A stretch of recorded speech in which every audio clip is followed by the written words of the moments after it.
Koi fish are generally known to originate from Japan, where they were developed into the beautiful ornamental fish we know today. However, their origins involve several other regions, as follows.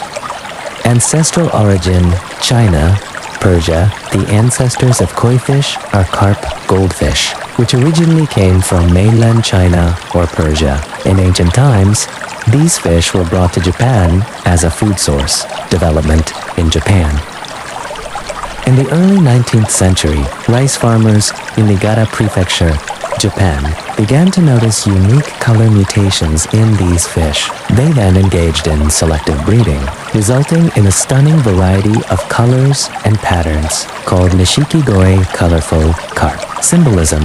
In Japanese culture, koi are considered symbols of good luck, love, friendship, and perseverance. Interestingly, one popular koi species, the butterfly koi, long-finned koi, was first developed in Indonesia before eventually spreading to Japan and other countries. Want to know more? The scientific name for the koi fish is cyprinus, although often considered a variant of the common carp cyprinus. Recent genetic research suggests that the koi is more accurately classified as a separate species or subspecies of the Amur carp. In Japan, this fish is known as nishiki, which means ornamental carp or colorful carp.